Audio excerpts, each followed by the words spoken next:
The security officer's hand closed around his forearm before the jet bridge door even finished opening. "Sir, stop right there." The words cut through the cabin like a snapped cable. Conversations died mid-sentence. A champagne flute rattled against a tray table. Somewhere near the front, a woman gasped softly, the sound sharp as a cracked breath in cold air. The man being stopped did not pull away. He stood still, calm, almost too calm.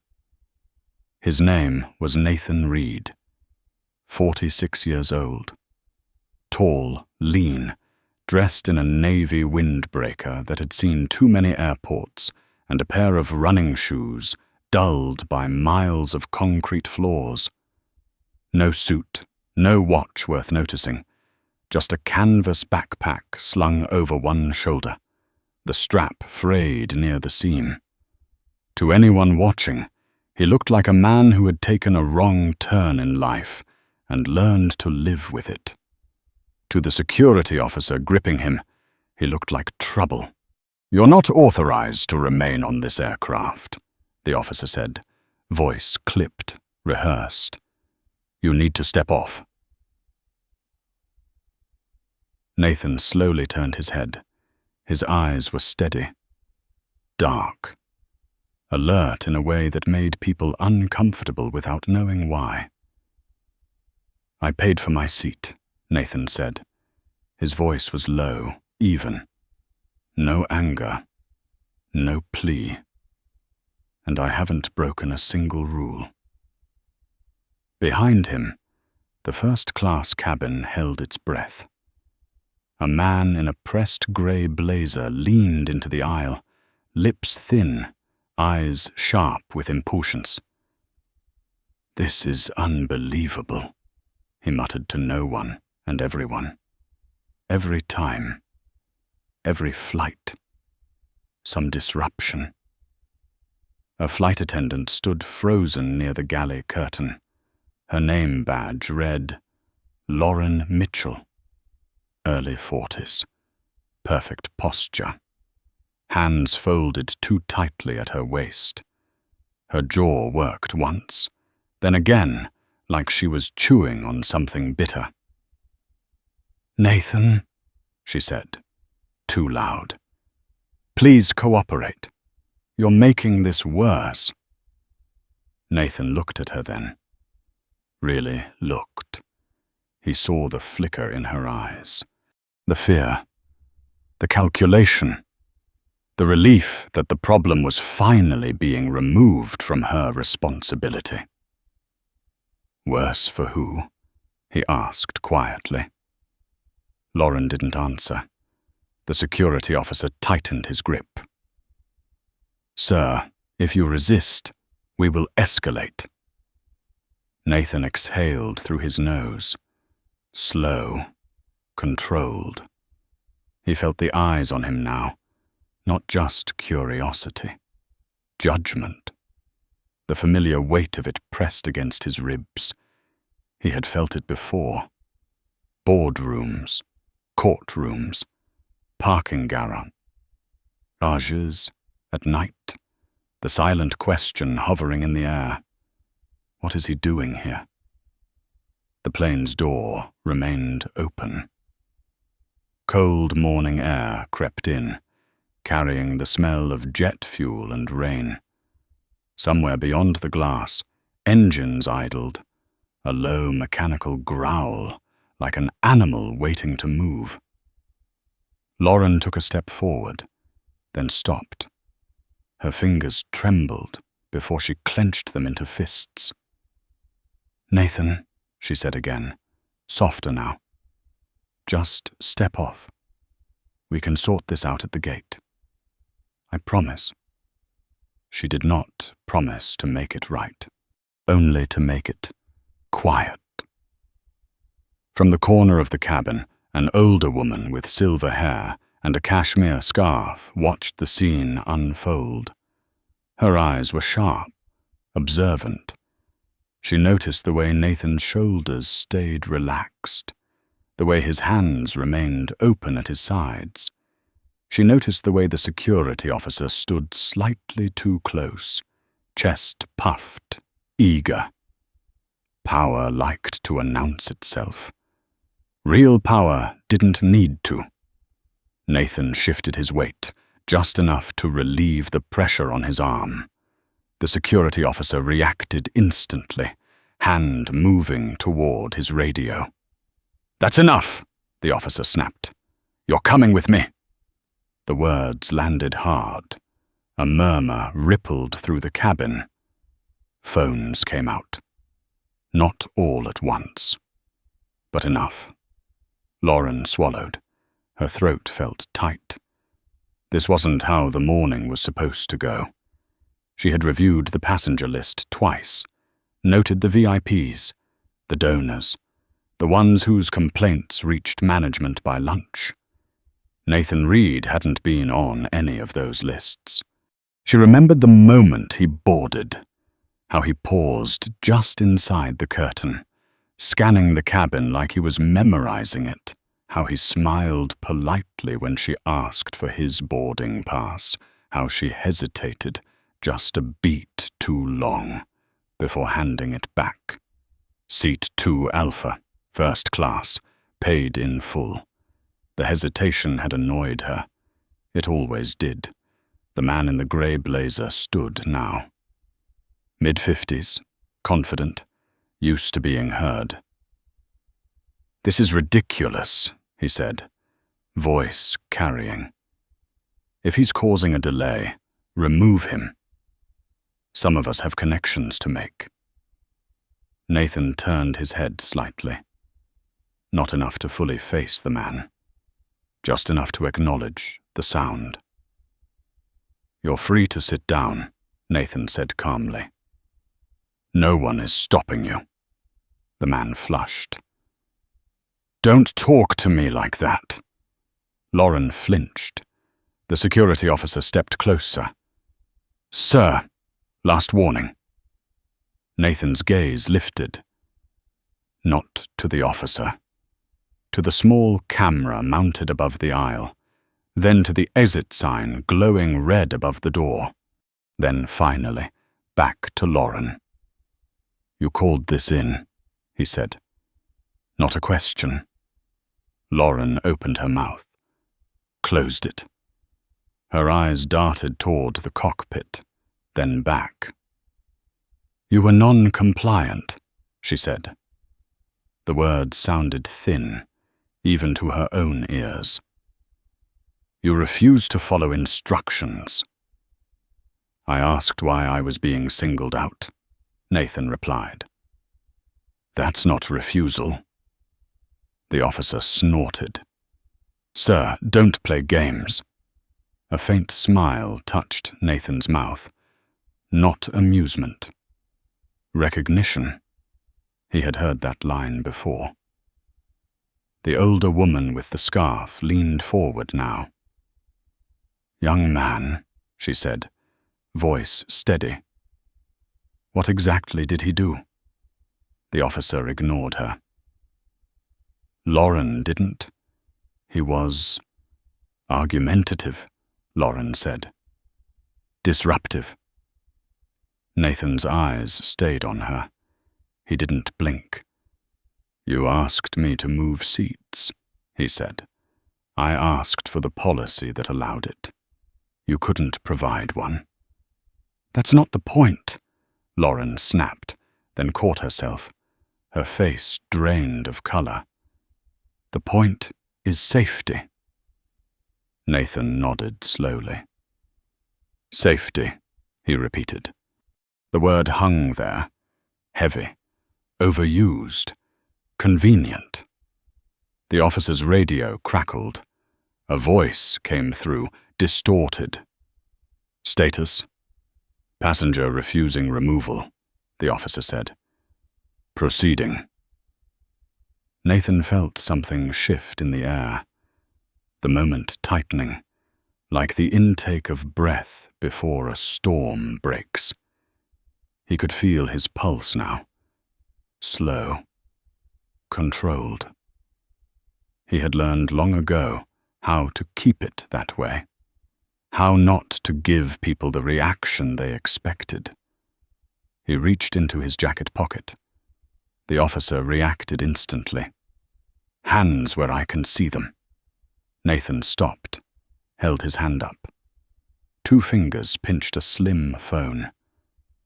"I'm making a call," Nathan said. "You can't do that," Lauren said quickly. "You need to step off first." Nathan looked past her, down the aisle, toward the cockpit door. Closed, solid, a barrier between authority and accountability. "I'm not going anywhere," he said. "Not until I speak to someone who understands what's actually happening here." The officer scoffed. "And who would that be?" Nathan unlocked the phone. The screen lit his face, casting sharp lines under his eyes. "Someone who signs the policies you keep misusing," he said. A beat, then another. The older woman with the scarf straightened. Her expression changed. Not curiosity now. Recognition. Lauren felt it too. The subtle shift, the wrongness of the moment. The way the room seemed to lean toward Nathan instead of away from him. "Nathan," she said, almost pleading. "Please, don't do this." Nathan finally turned fully toward her. "This," he said softly, "was already done the moment you decided I didn't belong." He raised the phone to his ear. The line rang once. The cabin was silent. Then twice. The security officer hesitated. Just a fraction, enough to be noticed. The line connected. "Go ahead," Nathan said into the phone. His voice was calm, controlled, certain. "Put me through."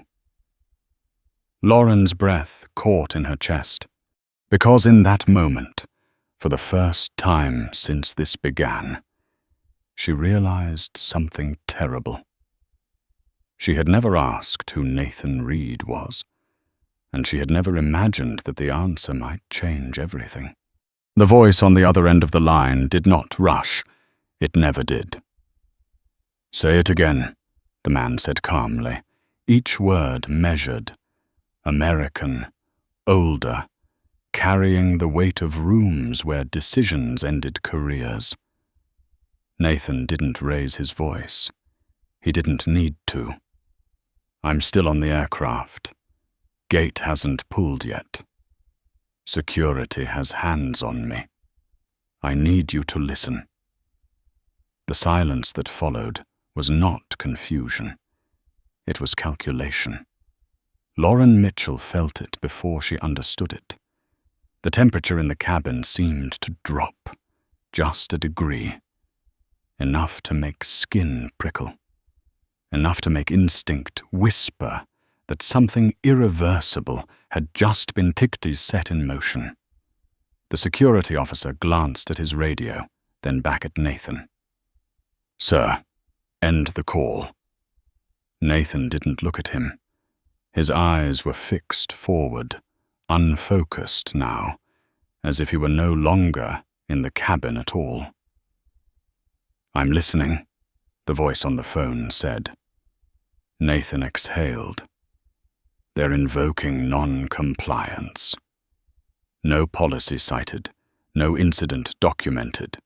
I haven't raised my voice. I haven't moved seats. I asked for written justification." That's when security was called. Another pause. Longer this time. "Who initiated?" the voice asked. Lauren felt the words like a hand closing around her throat. Nathan answered without hesitation. "Lead cabin crew, Lauren Mitchell." Her name landed in the air, heavy and final. Lauren's mouth opened.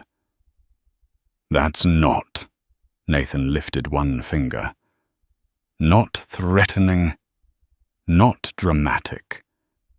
Just enough to stop her." The man in the grey blazer scoffed. "This is absurd. Are we really doing this over one passenger?" The older woman with the scarf turned sharply. "Sit down," she said. Her voice was quiet, commanding. The blazer man hesitated, surprised, then sat. The security officer shifted his stance. He loosened his grip, just a little. He hadn't been trained for this part, the part where the script broke. On the phone, the voice spoke again. "Lauren Mitchell," it repeated. "Is she the one who filed the safety report?" "Yes," Nathan said. "Verbal only. No digital entry yet." A faint sound came through the speaker. Fingers tapping. A keyboard. Someone pulling records. Lauren's heart hammered now. She could hear it in her ears.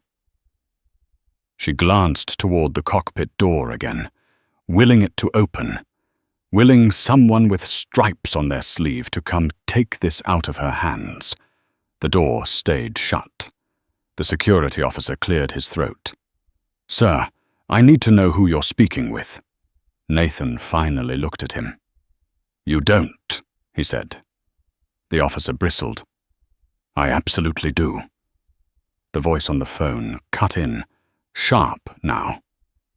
"Officer, you're detaining a passenger without probable cause on private property governed by federal aviation regulation.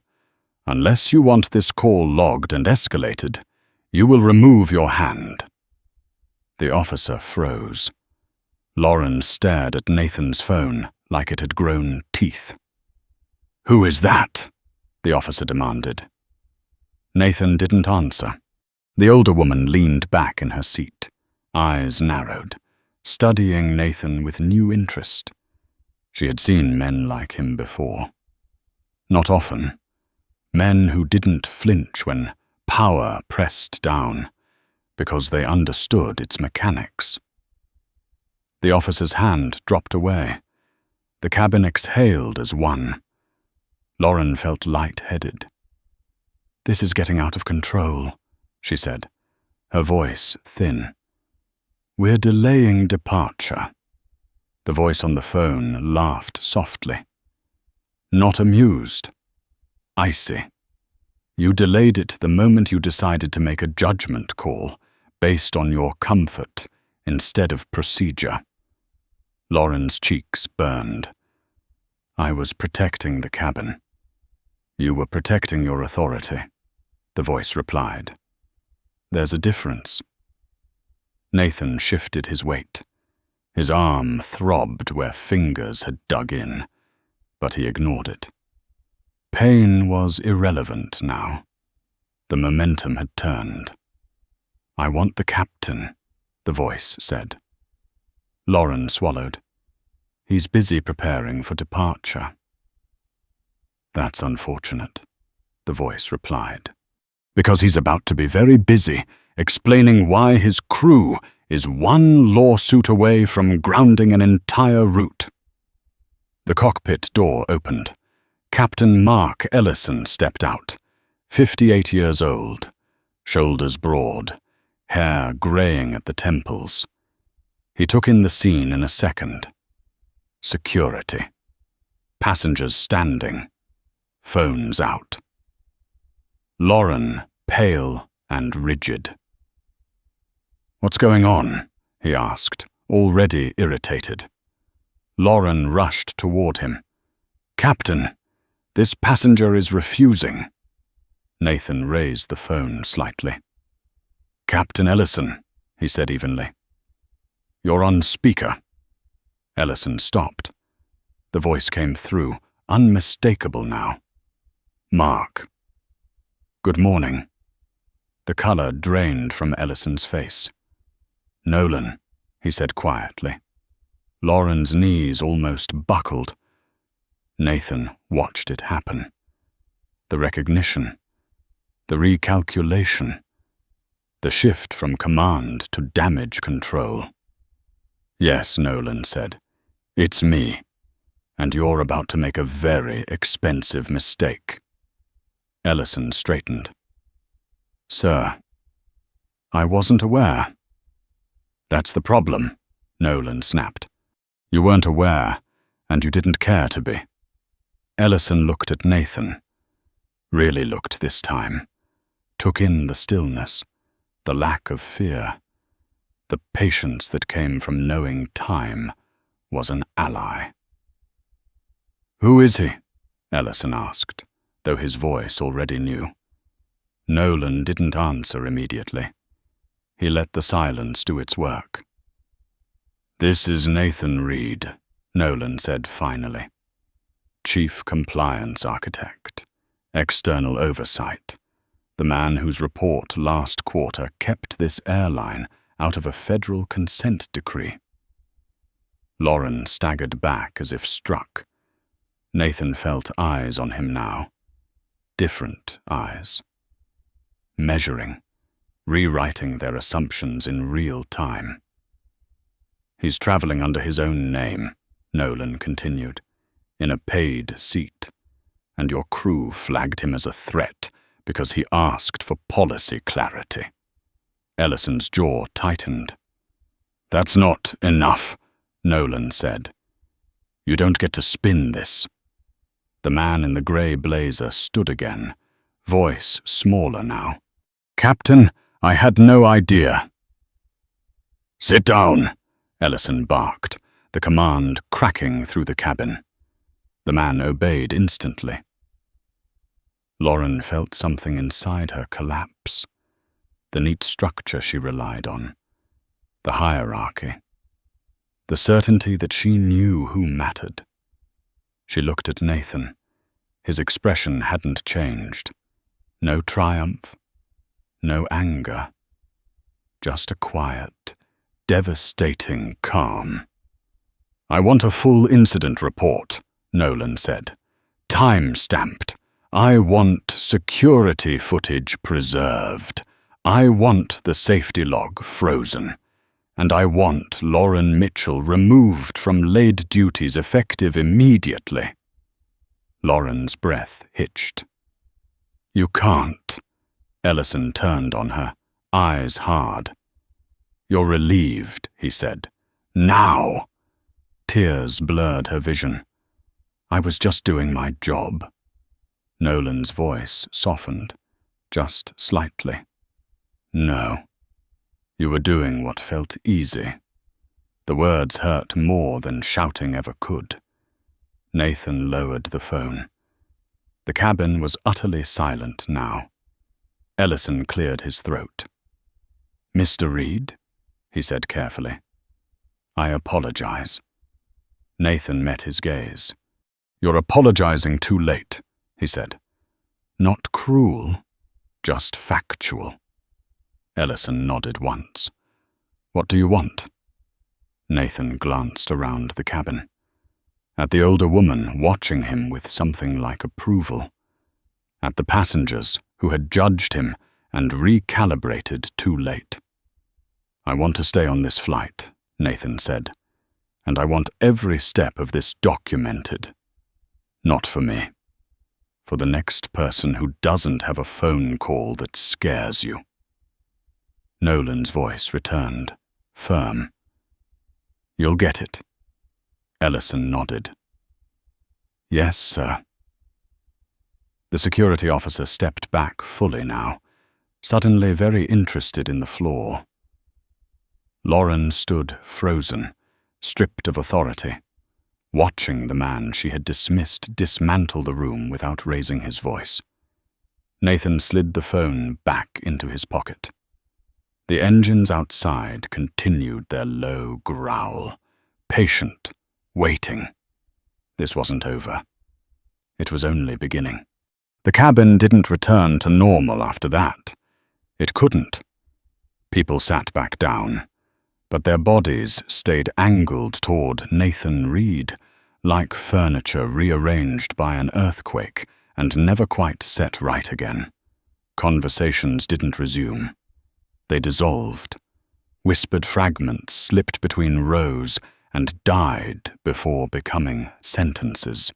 Lauren Mitchell was gone, not escorted, not dragged, simply erased from the front of the aircraft, replaced by an uneasy absence that hummed louder than her voice ever had.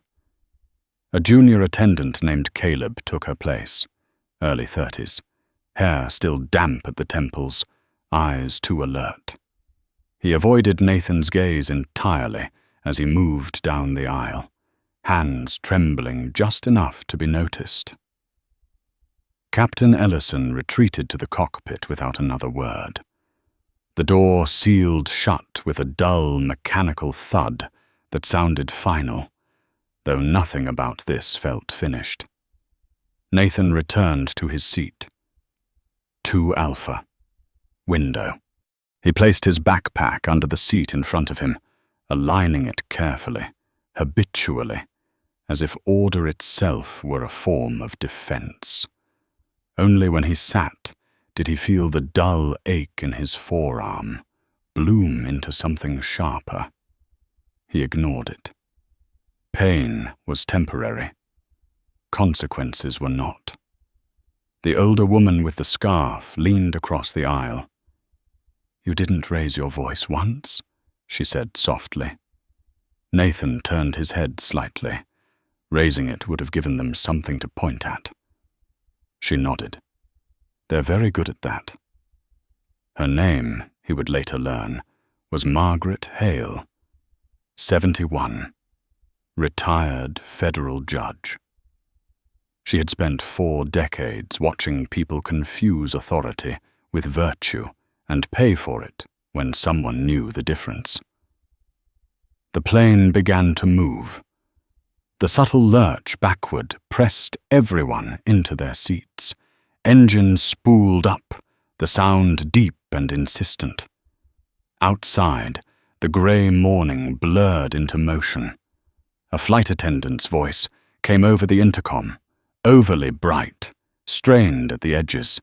"Apologies for the delay. Thank you for your patience." Nathan closed his eyes for a moment. Not to rest. To listen. He felt the shift before it happened. A man 2 rows up stood abruptly, nearly colliding with Caleb, mid-40s, athletic build, expensive casual clothes that tried very hard not to look expensive. His jaw was tight, his smile brittle. "This is insane," the man said loudly. "Are we seriously just moving on, like nothing happened?" Caleb froze. "Sir, please return to your seat. We're taxiing." The man ignored him. "I want to file a complaint. Right now. That disruption cost me time. Money." Nathan opened his eyes. The man's gaze snapped to him, held, challenging. "You," the man said, pointing. "This is on you." A few heads turned. The old gravity tried to reassert itself. Nathan didn't respond immediately. He watched the man's breathing, the tension in his shoulders, the way his hand clenched and unclenched like it was rehearsing something. Margaret leaned back in her seat, lips pressed together. She had seen this too. The moment when embarrassment curdled into anger, and anger searched for a target. Caleb tried again. "Sir, you need to sit down," the man scoffed. "Or what? You'll call security again." That word hung there. Again. Nathan spoke then. Calm. Clear. "Sit down," he said. The man blinked, surprised by the authority in it. "Excuse me?" "You're standing during taxi," Nathan said. "You're creating the exact problem you're pretending to care about." The man's face flushed. "You don't get to tell me what to do." Nathan met his gaze fully now. "You're right," he said. "I don't. A beat." "But gravity does," Nathan continued, nodding toward the window where the runway lights streaked past. "And it's a lot less forgiving." A few people exhaled. A nervous laugh died in someone's throat. The man hesitated, looked around, realized the room was no longer with him. He sat. The plane turned onto the runway. The engines roared. Nathan felt the pressure push him back as the aircraft surged forward, lifting, climbing. The city fell away beneath a layer of cloud, the ground dissolving into abstraction. Up here, everything felt smaller, except the things that mattered. At cruising altitude, the cabin lights dimmed slightly. Service resumed with careful precision. Caleb approached Nathan's row, hands clasped, eyes still refusing to meet his. "Sir," he said quietly, "can I get you anything?" Nathan considered him, saw the fear, the relief, the unspoken calculation of proximity to fallout. "Water," Nathan said. "Please." Caleb nodded quickly and retreated. Margaret watched him go. He'll remember this flight for the rest of his career. Nathan's mouth twitched. "I hope so." She studied him. "You're not enjoying this." "No," he said. "I'm documenting it." She smiled faintly. "That might be worse." Nathan reached into his backpack and pulled out a slim tablet. The screen lit up, reflecting in his eyes. He opened a file already half full. Timestamps, names, procedural deviations, each line precise, impersonal, deadly. This was the part no one saw. The part that didn't trend. The part that lasted. A message popped up in the corner of the screen. From Nolan. "We're already seeing internal chatter. Legal wants to talk when you land." Nathan typed back. "They can wait. I want raw footage first. No edits. Understood." Another message followed. This one from an unknown number. "You don't know me. I was in row 4. Thank you for not backing down." Nathan stared at it for a moment, then set the tablet aside. Across the aisle, Margaret shifted. "They always think power announces itself," she said. "They never expect it to sit quietly and take notes." Nathan looked out the window. Endless white. Sunlight breaking through in shards. "They expect noise," he said. "Silence scares them more." She nodded. "Silence implies certainty." Hours passed. The cabin settled into an uneasy rhythm. Some passengers slept. Others pretended to. A few watched Nathan when they thought he wasn't looking. In the back, Lauren Mitchell sat strapped into a jump seat near the lavatory, eyes red, hands shaking.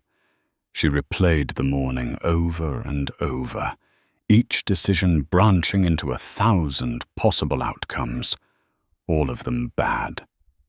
She thought of her mortgage, her son's tuition, the training modules she'd clicked through without reading.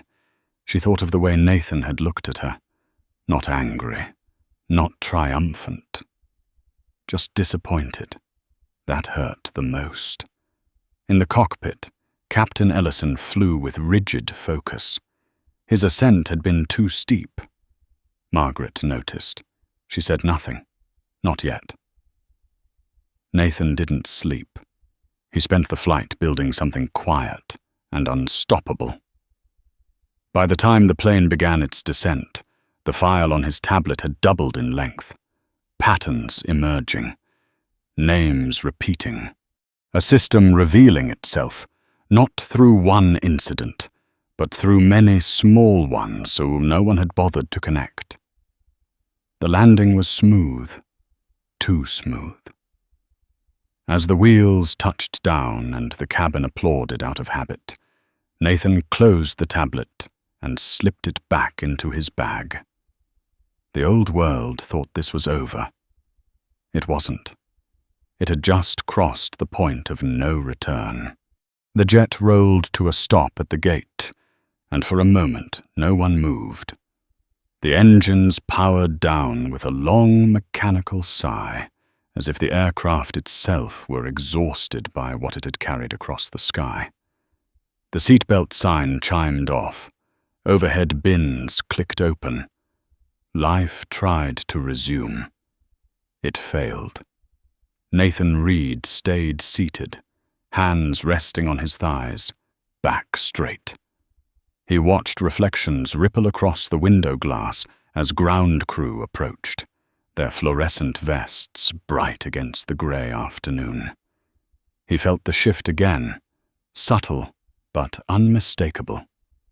The feeling of eyes waiting for permission. Captain Ellison's voice came over the intercom. It sounded controlled. Too controlled. "Ladies and gentlemen, welcome to New York. Please remain seated until the seatbelt sign is fully extinguished and we prepare for arrival procedures. Remain seated, not standard." Margaret noticed it too. She leaned slightly toward Nathan. "He's buying time," she murmured. "Yes," Nathan said, for himself. The aisle stayed frozen longer than necessary. Passengers exchanged looks. Phones hovered, undecided. Then the cockpit door opened. Captain Ellison stepped out first, jacket buttoned, expression carved from discipline and fear. Behind him came two men in dark suits and a woman with a tablet tucked against her chest. Airport operations. Corporate. The kind of people who didn't wear uniforms because they didn't need to. Lauren Mitchell stood up in the rear galley as they passed, her face drained of color. One of the suited men glanced at her, then at his tablet, then back again. He didn't slow down. They stopped beside Nathan's seat. Ellison cleared his throat. "Mr. Reed," he said quietly. "May we speak with you off the aircraft?" Nathan didn't look up. "No." The word landed flat. "Absolute." Ellison stiffened. "Sir, this would be more appropriate. This aircraft is still under federal jurisdiction until deplaning is complete," Nathan said calmly. "Anything you have to say can be said here." The woman with the tablet inhaled sharply. "Mr. Reed, we're trying to resolve. You're trying to contain," Nathan said, finally meeting her eyes. Resolution would have happened earlier. Passengers leaned into their seats now, openly watching. There was no pretense. Left. Margaret crossed her arms. "He's right," she said to no one in particular. "If you didn't want an audience, you should have behaved differently when it mattered." Ellison shot her a look, then thought better of it. The man in the grey blazer from earlier pushed himself into the aisle again. "Is this seriously happening?" he demanded. "We've landed. Can we get off this plane?" "You're free to deplane," Nathan said. "No one is stopping you." The man hesitated, looked at the cluster of executives, at the still closed jet bridge door. He sat back down, muttering under his breath. Ellison turned back to Nathan. We have a car waiting to take you directly to your hotel, on the company's account. Nathan tilted his head. You think a ride makes this transactional? Ellison's jaw tightened. We're offering goodwill. You're offering insulation, Nathan replied. There's a difference. The woman with the tablet stepped forward. Her voice dropped, urgent. Mr. Reed, legal is involved now. We can escalate or we can collaborate. Nathan studied her, saw the practiced concern, the fear of exposure disguised as professionalism. I've already escalated, he said. You just haven't felt it yet. As if summoned, Nathan's phone vibrated in his pocket. He didn't answer it immediately. The jet bridge finally connected with a hollow thud. The door opened. Light spilled in. Fresh air. Movement. Ellison exhaled. Please, he said, lower now. Let's not do this here. Nathan stood. The movement was unhurried, deliberate. He rose to his full height, adjusted the strap of his backpack, and stepped into the aisle. People leaned back instinctively, as if space itself were rearranging around him. He pulled the phone from his pocket and glanced at the screen. Nolan, Nathan answered. We're at the gate. I know, Nolan said. So is the regional director. Nathan smiled faintly. Good. Ellison's face went grey. The woman with the tablet stiffened. Who's on the phone? Nathan held it up, speaker on. You should listen. Nolan's voice filled. The cabin. Mark, you're relieved pending investigation. Ellison swayed slightly, caught himself. For what? Ellison demanded. For failure of command judgment, Nolan said evenly. For endorsing a removal without cause. For allowing a pattern of bias complaints to continue under your watch. And for attempting to resolve a compliance incident with a hotel voucher. The cabin was silent. Lauren's hand flew to her mouth. Ellison swallowed. You can't do this without a review. This is the review, Nolan replied. The rest is paperwork. The man in the grey blazer stared at Ellison, then at Nathan, then back again. The world he understood was folding in on itself. Margaret let out a slow breath. Well, she said softly. That took long enough. Ellison looked at Nathan. There was no anger left in his eyes, only something like regret. You could have told us who you were. Nathan met his gaze. You could have done your job. The words were not cruel. They were devastating. The executives stepped aside as another group boarded. 2 uniformed federal officers this time. Calm, professional, uninterested in spectacle.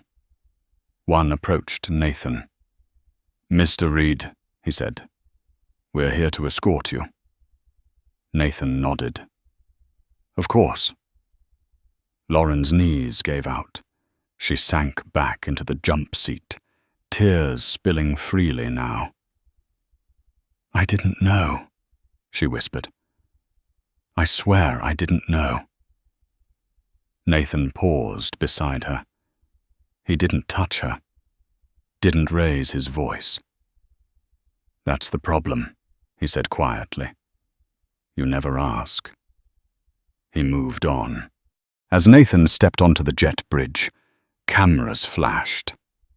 Not many. Enough. Phones raised, whispers turning into headlines in real time. Outside the terminal, black SUVs waited. engines idling, the machinery of consequence warming up. Nathan stopped at the threshold and looked back one last time at the cabin, at the seats, at the people who would carry this story differently now. Margaret lifted her hand in a small salute. He nodded back. Then he walked forward. Behind him, the aircraft sat heavy and silent, a witness that couldn't forget what had happened within its walls. Ahead of him, the system was already shifting, and this time, it wouldn't settle back into place. The first SUV door closed behind Nathan with a soft, expensive thud that sounded nothing like relief. The vehicle pulled away from the terminal without sirens, without urgency, sliding into traffic like it belonged there.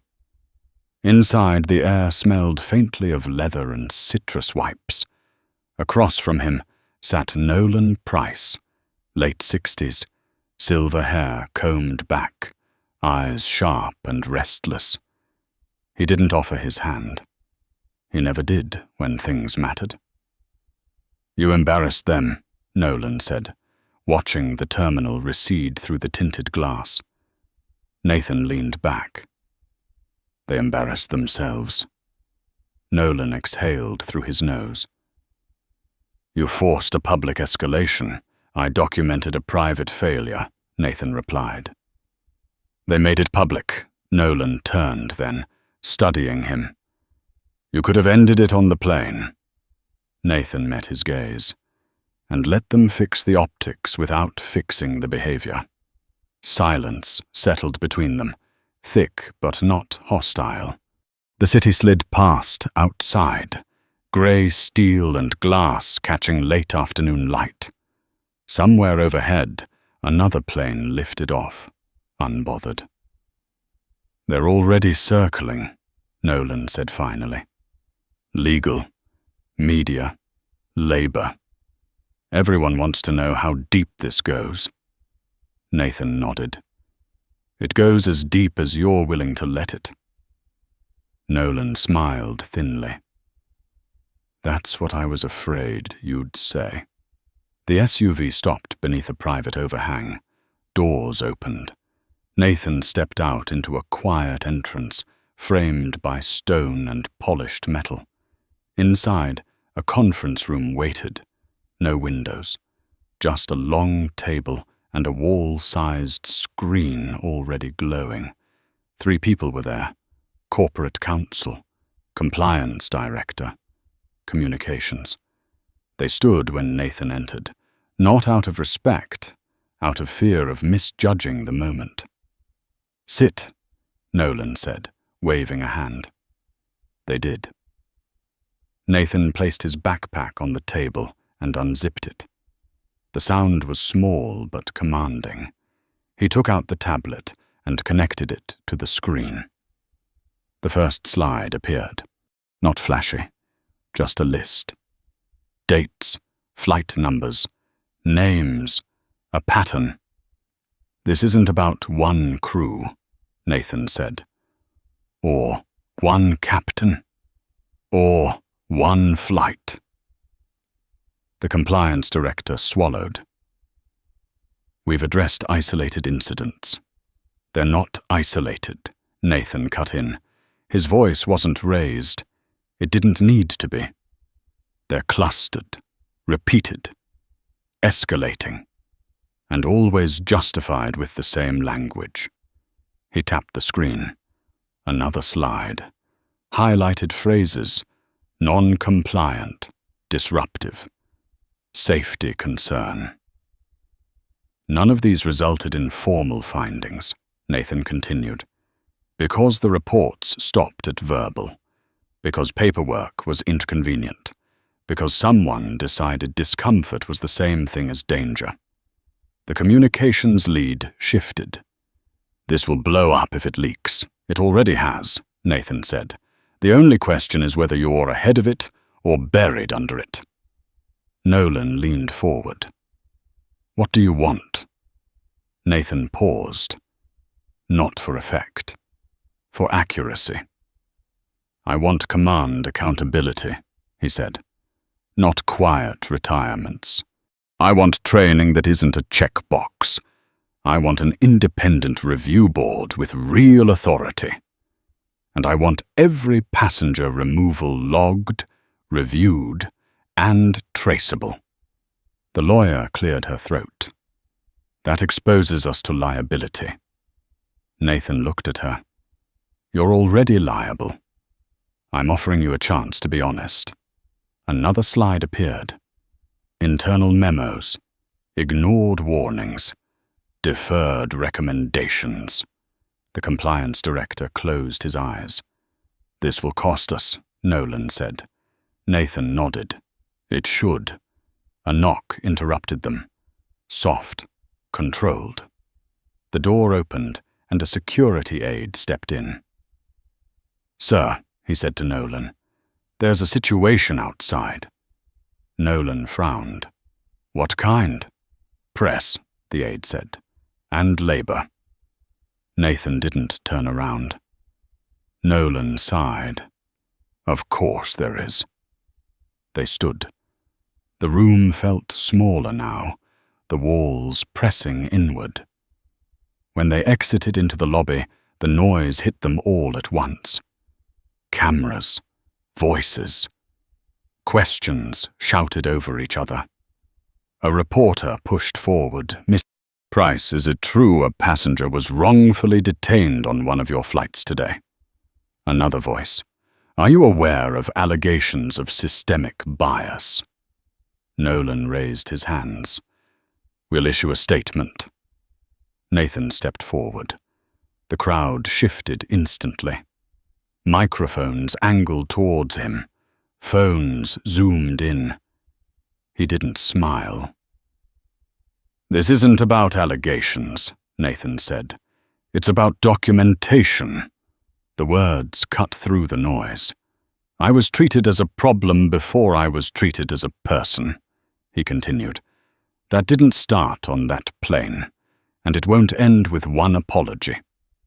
A reporter shouted, Are you suing? Nathan shook his head. I'm fixing a failure. Someone asked, Why you? Nathan paused, looked at the crowd, at the hunger for a soundbite. Because I can, he said, and because too many people can't. The questions intensified. Nolan stepped in, trying to regain control, but the moment had moved past him. From the edge of the crowd, a familiar face watched. Lauren Mitchell stood near the wall, jacket clutched tight around her, eyes red, makeup streaked. She hadn't spoken to anyone. She didn't need to. The truth sat heavy on her shoulders. Nathan saw her. Their eyes met briefly. She looked away first. That night, Nathan didn't go to the hotel. He went to a small apartment overlooking the river. Sparse, clean. The kind of place built for thinking, not living. He sat at the table and opened his laptop again. Messages poured in. Support, threats, requests, confessions. One email caught his attention. From an anonymous crew member. We've been told to stay quiet for years. Thank you for not staying quiet. Nathan leaned back, closed his eyes. The city hummed outside, restless, unaware that something fundamental had shifted. This wasn't about a flight anymore. It was about what happened next. Morning came without ceremony. Grey light filtered through the thin curtains of the apartment, settling on the river like a layer of dust. Nathan Reed was already awake, seated at the small kitchen table, coffee untouched, laptop open. He hadn't slept.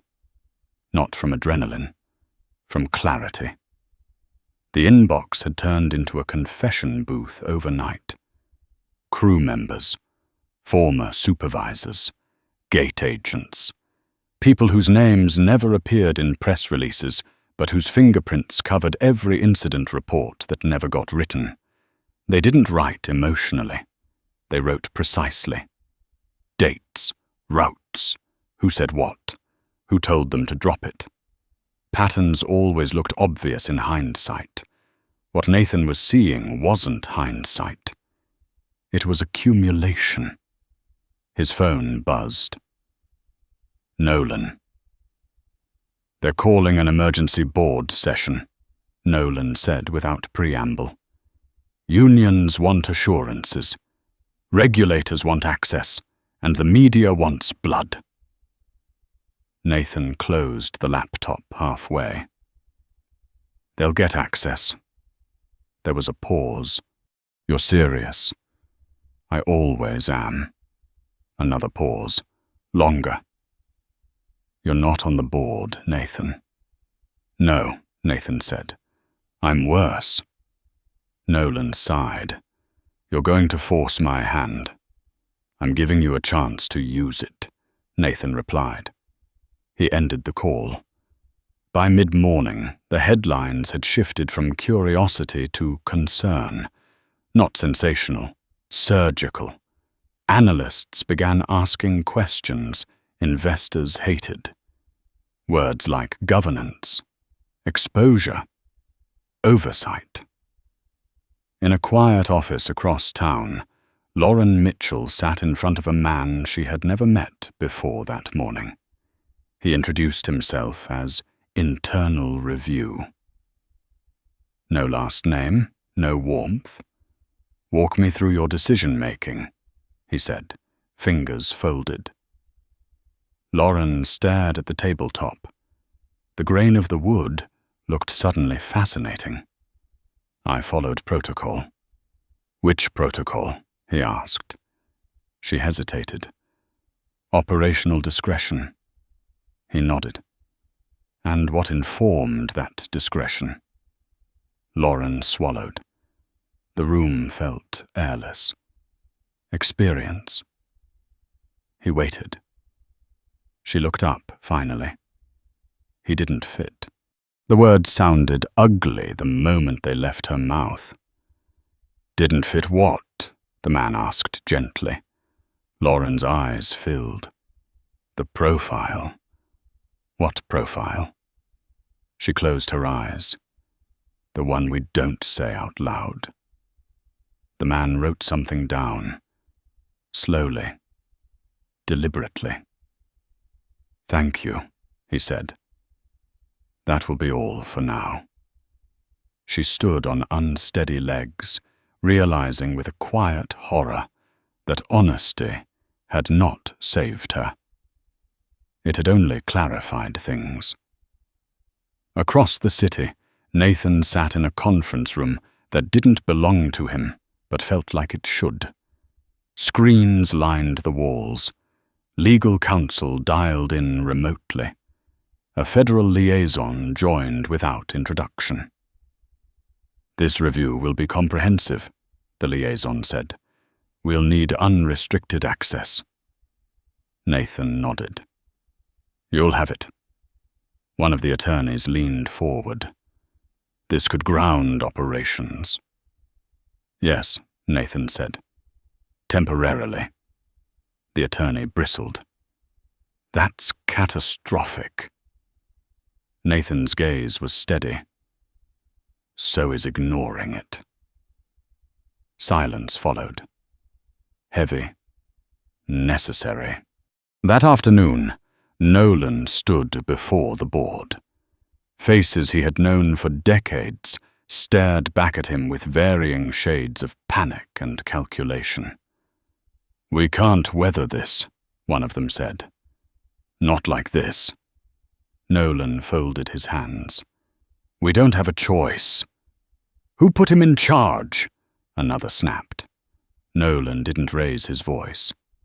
"You did. When you decided compliance was an expense instead of an investment." Nathan wasn't in the room, but his presence was unmistakable. Decisions shifted. Votes followed. By evening, a press release went out, carefully worded. Broad commitments, independent oversight announced, temporary suspension of certain crew pending review. The stock dipped.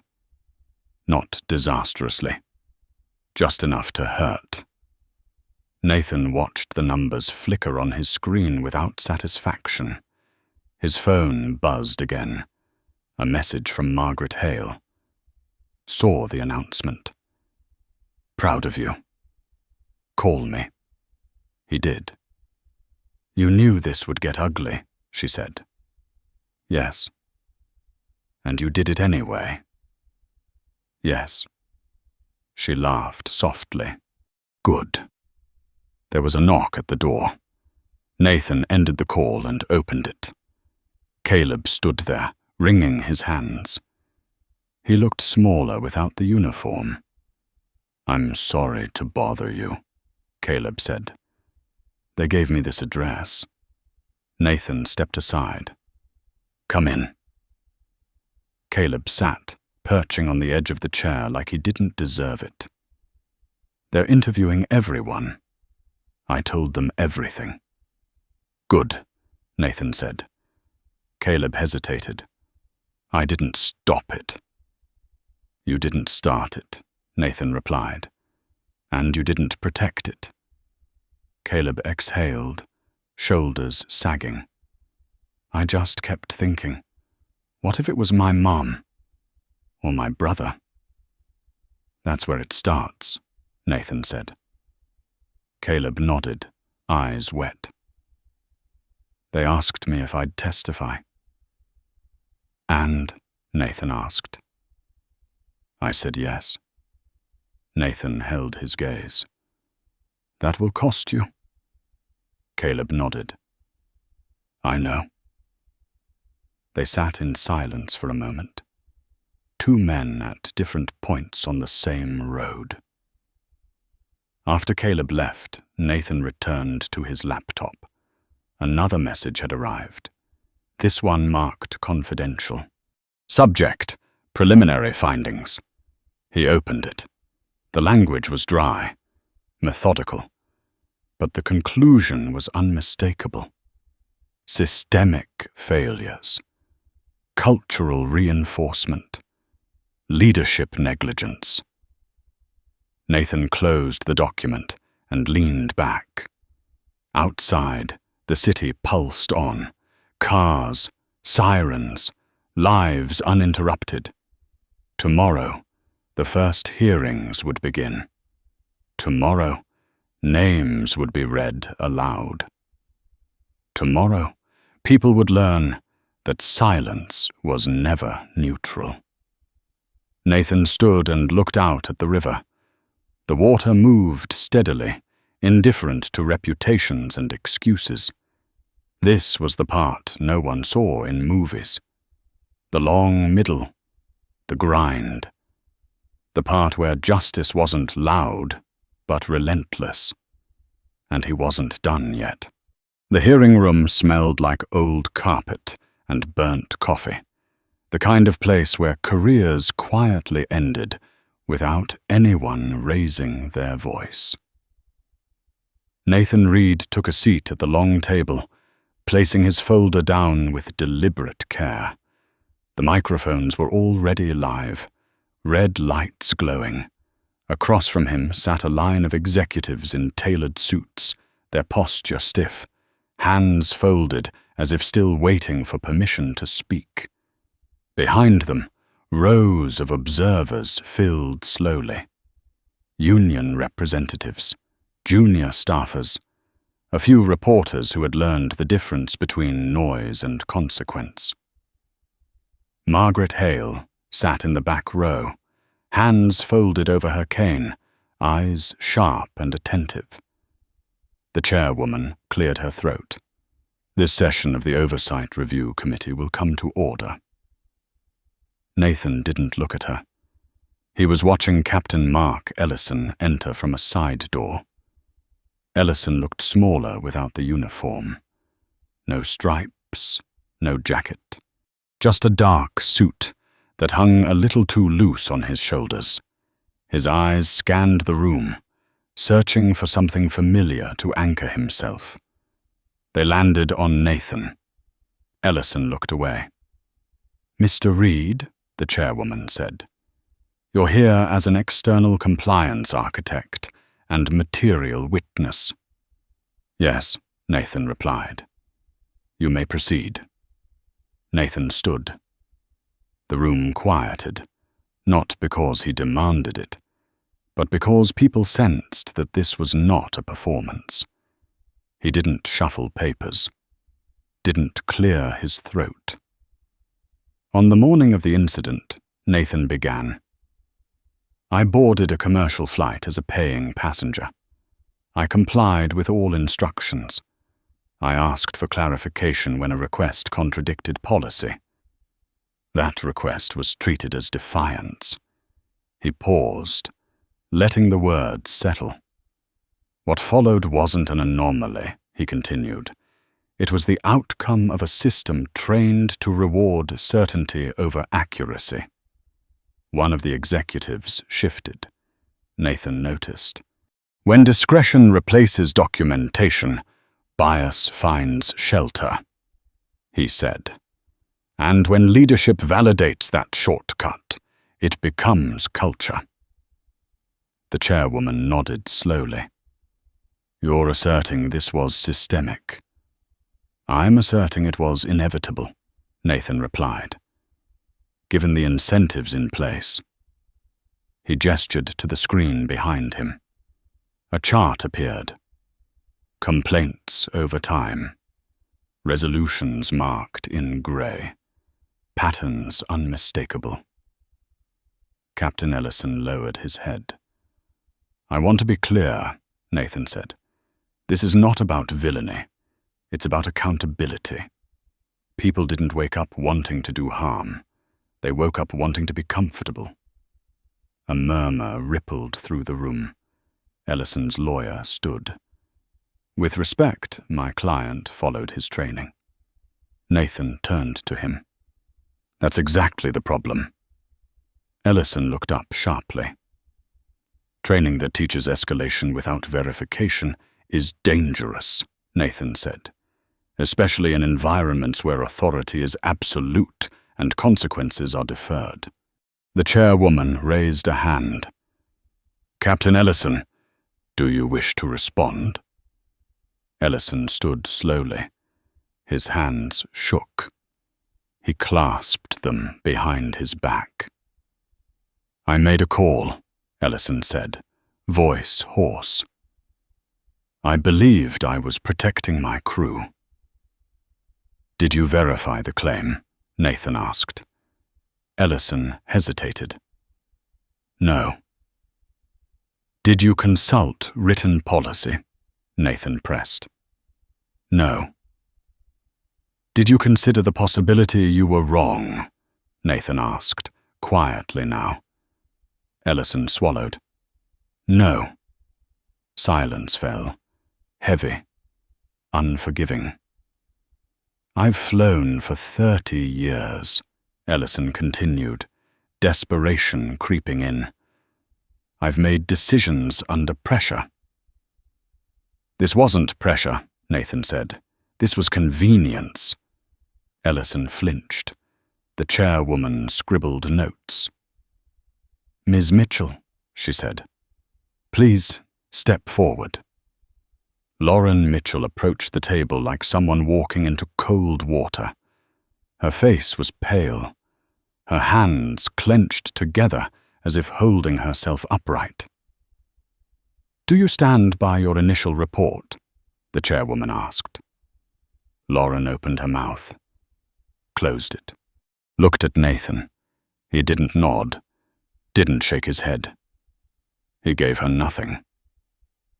"No," Lauren said finally. "I don't." A sharp intake of breath came from the observers. "I didn't feel threatened," Lauren continued, voice trembling. "I felt challenged, and I treated that as danger." She swallowed hard, That was wrong.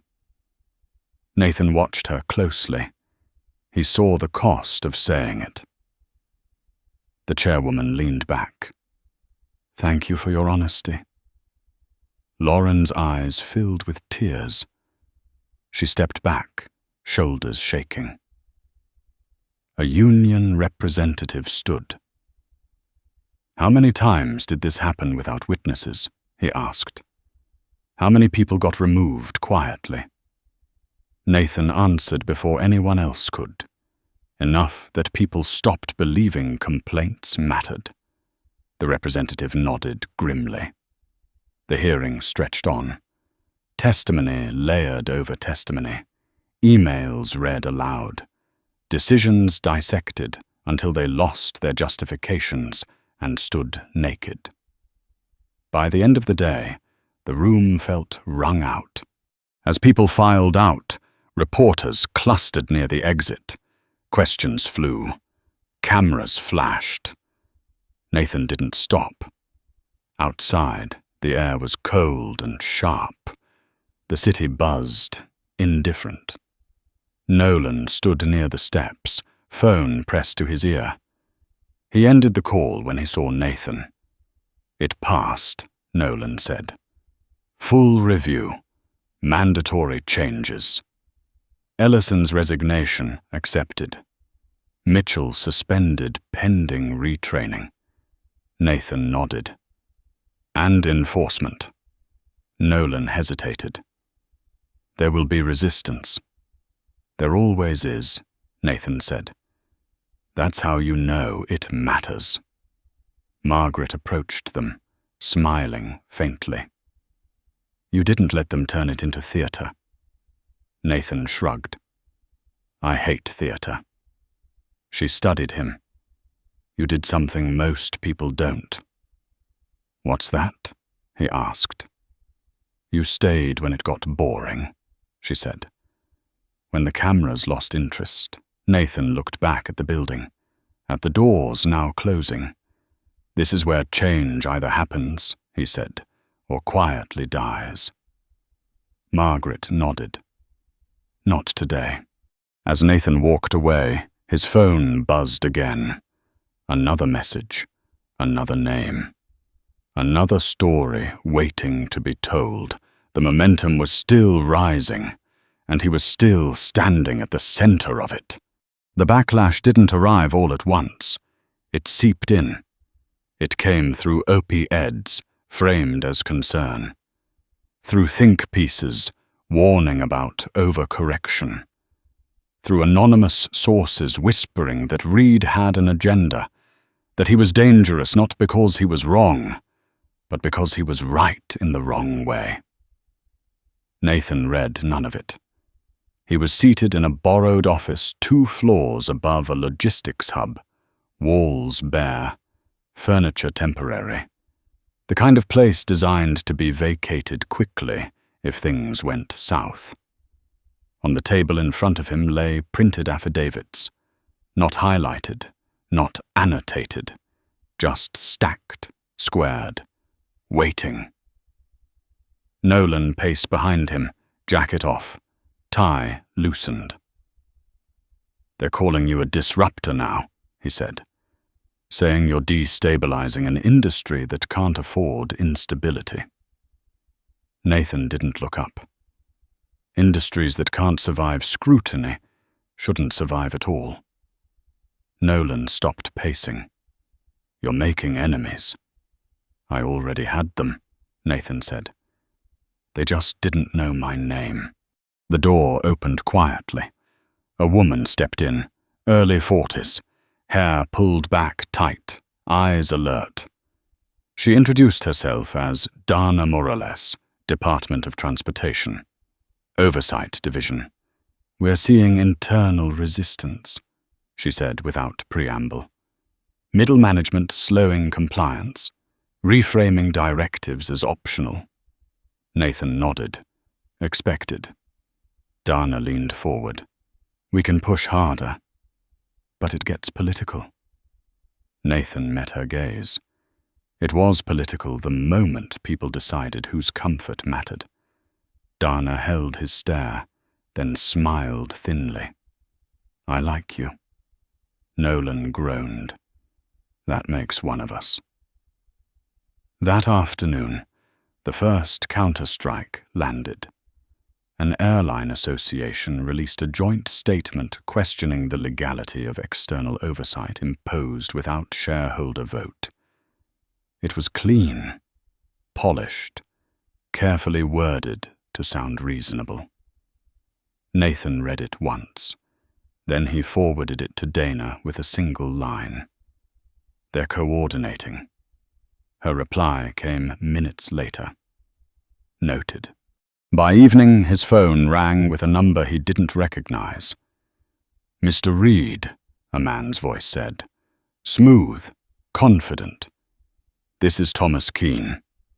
Nathan knew the name. Lobbyist. Decades of influence. He waited. I represent several stakeholders concerned about the direction you're taking, Keane continued. There's room for compromise. Nathan leaned back. Go on. You've made your point, Keane said. Now you let the system recalibrate. The system doesn't recalibrate, Nathan replied. It resists until forced. Keane chuckled. You're very sure of yourself. Nathan smiled faintly.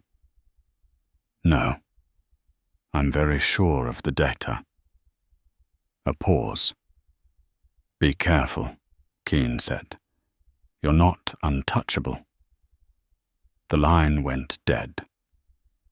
That night, Nathan walked home instead of taking a car. The city felt different on foot, louder, closer. He passed people who had no idea his name was being debated in rooms they'd never enter. He liked that. At a crosswalk, a young man approached him hesitantly. Excuse me, he said. Are you Nathan Reed? Nathan nodded. The man swallowed. I was on that flight. Nathan waited. I just wanted to say. I didn't say anything, the man continued. I should have. But I didn't. Nathan studied him, saw the guilt, the relief of confession. Next time, Nathan said. You will. The man nodded, eyes wet. Yeah. At home, Nathan found an envelope slid under his door. No return address. Inside, a single sheet of paper. You're costing people their livelihoods. Nathan read it twice, then folded it neatly and set it aside. The next morning, the first resignation hit the news. Not Ellison. Someone higher. A regional director stepping down for personal reasons. The phrasing was familiar. The timing was not. Dana called him. They're starting to cut loose weight. Good, Nathan said. They're afraid. Are you? She asked. Nathan looked out the window. The river moved steadily, indifferent. No. The hearings continued, smaller now, less dramatic, more effective. Names disappeared from org charts. Training modules were rewritten, reporting lines redrawn, but resistance hardened elsewhere. An anonymous complaint was filed against Nathan. Conflict of interest, abuse of authority. The accusation was thin, but loud enough to slow things down. Nolan slammed his hand on the table when he heard. This is retaliation. Yes, Nathan said. And it's clumsy. They're trying to discredit you. They can try, Nathan replied. I kept receipts. He forwarded the complaint to Dana with an attachment. A timeline. Every interaction, every disclosure. Her response was immediate. "This won't stick." The pressure escalated. Invitations rescinded. Meetings postponed. A planned conference quietly removed him from the agenda. Margaret called him late one night. "They're hoping you'll get tired." Nathan smiled. "They misunderstand me." She laughed softly. "I know." The turning point came quietly. A mid-level manager testified publicly, not under subpoena, voluntarily. She spoke calmly, precisely, about quotas, about subtle signals, about being told who to trust and who to watch. Her name trended for an hour. Then the floodgates opened. Stories multiplied. Patterns aligned.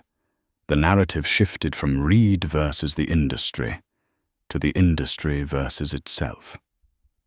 The association issued a second statement. This one shorter, less confident. Dana visited Nathan in person. "We're moving to formal enforcement," she said. "Mandatory, non-negotiable." Nathan nodded. "Good." She hesitated. "They'll come for you harder now." "They already did," Nathan said, and failed. Outside, rain began to fall, slow, steady, cleansing. Nathan stood alone by the window, watching the city blur. He felt the weight of it all then. Not pride, not triumph, responsibility. Change was never clean. It left marks, took something from everyone involved, including him. His phone buzzed with a final message of the night. From Nolan. "You're rewriting the rules," Nathan typed back. "No, I'm enforcing them." He set the phone down and turned off the light. Tomorrow would bring another fight, and he would be ready. The enforcement order landed at dawn, not with a bang, but with a quiet inevitability, like a lock clicking shut somewhere deep inside the system. Nathan Reed was already awake when the alert came through.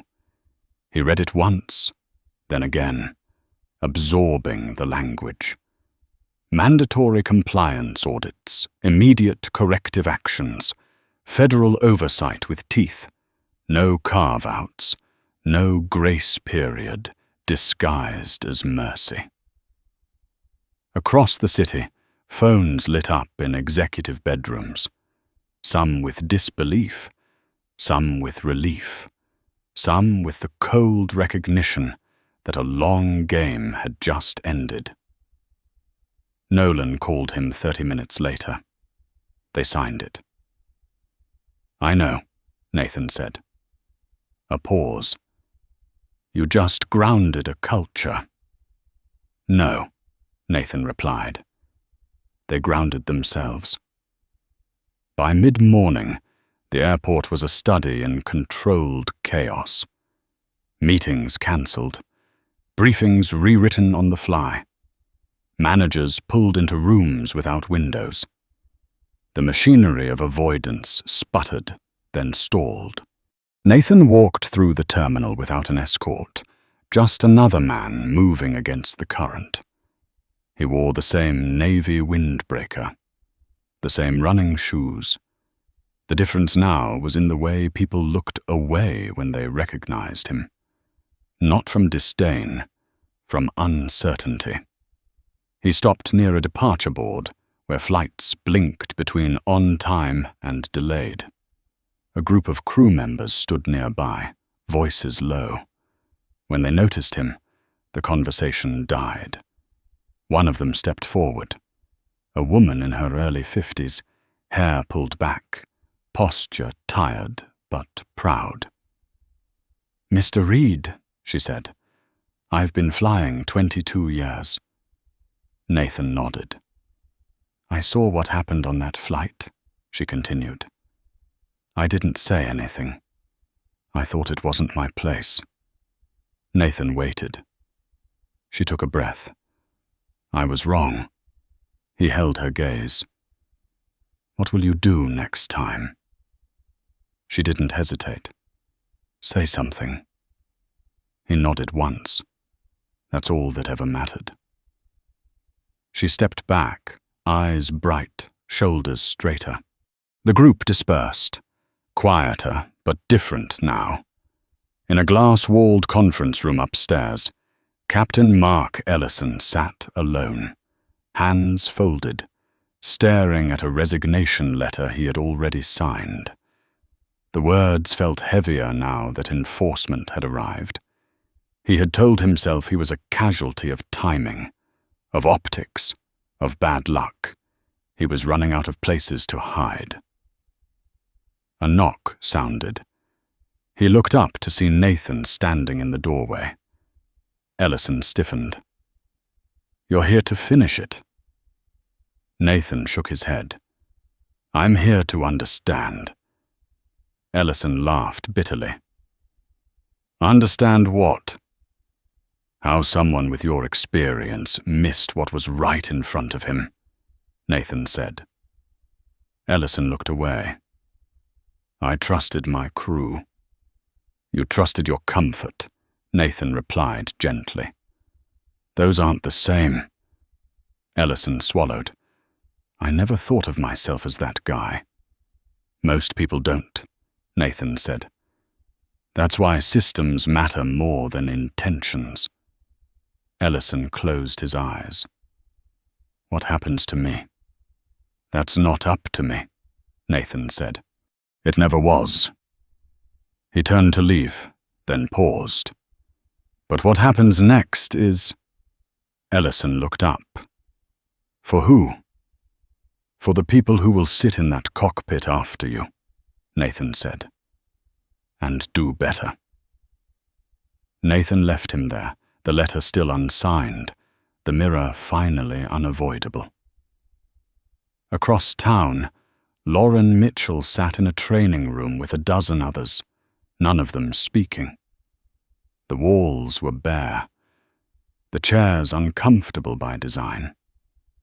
A facilitator wrote words on a whiteboard without commentary.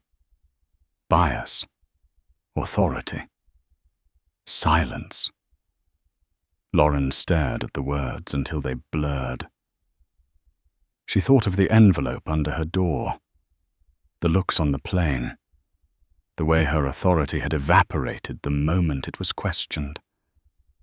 She thought of the years she had spent believing professionalism was the same as righteousness. It wasn't. She raised her hand. I want to say something, she said. The facilitator nodded. Lauren stood. Her voice shook. I thought being good at my job meant keeping things smooth, keeping control. I didn't realize I was confusing control with fairness. No one interrupted her. I don't know if I deserve another chance, Lauren continued. But I know I don't deserve to pretend this didn't happen. She sat down. No applause, no absolution, just a small, necessary step. By late afternoon, the news cycle shifted again. Analysts reframed, commentators recalibrated. What had been framed as disruption was now called reform. Words softened. Tone changed. Nathan watched none of it. He sat with Margaret Hale in a quiet cafe near the courthouse. The place smelled like old books and strong coffee. She stirred her cup slowly. You look tired, she said. I am, Nathan replied. She smiled. Good. It means you didn't turn this into a crusade. He raised an eyebrow. Crusades burn out, she said. Systems endure. Nathan nodded. That was the goal. She leaned back. They'll study this. Let them, Nathan said, as long as they don't sanitize it. Margaret's eyes twinkled. They always try. As evening fell, Nathan returned to the apartment overlooking the river. The city lights reflected in long, broken lines across the water. He opened his laptop one last time. A new message waited. From Dana Morales. Enforcement underway. First audit scheduled. We'll need you for the next phase. Nathan typed back. I'll be there. He closed the laptop and sat in the quiet, letting the day settle into him. Not victory, not relief. Just the knowledge that something irreversible had happened. The old shortcuts were gone. The silence that protected them was broken. And tomorrow, the work would continue. The first commercial flight Nathan Reed boarded after the enforcement order left on time. No delays, no murmurs, no sudden authority flexing its muscles in the aisle.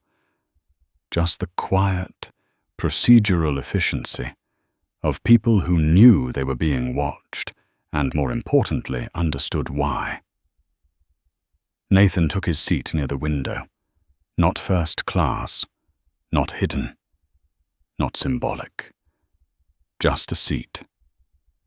He placed his backpack under the one in front of him and rested his hands on his knees. The cabin filled with the soft, ordinary sounds of travel. Seatbelts clicking, overhead bins closing. A child laughing somewhere behind him before being gently shushed. A flight attendant approached. Mid-40s. Calm. Professional. She smiled, not the performative kind, but the careful, human kind that came from awareness rather than obligation. Good evening, she said. Welcome aboard. Nathan nodded. Good evening. She checked his boarding pass, returned it without hesitation. No pause. No second look. Just process. As she walked away, Nathan felt something loosen in his chest. Not triumph. Release. Across the aisle, a man in a worn jacket struggled to stow a bag. The same attendant stopped, helped him without comment, without scanning him for justification. The man smiled, grateful, surprised. The interaction lasted seconds. It mattered more than any press conference. The plane pushed back. Outside the window, ground lights slid past in quiet order. The engines rose, steady, confident. Nathan closed his eyes as the aircraft lifted, not from exhaustion, but from something closer to peace. In another part of the city, Nolan Price sat alone in his office, tie loosened, jacket draped over the chair. He stared at the skyline and allowed himself one moment of honesty. The system he had helped build had been flawed. Not malicious, comfortable. That had been enough to break it. He picked up his phone and drafted a message he never sent. Some acknowledgements were better left unspoken. Margaret Hale watched the evening news with the sound turned low.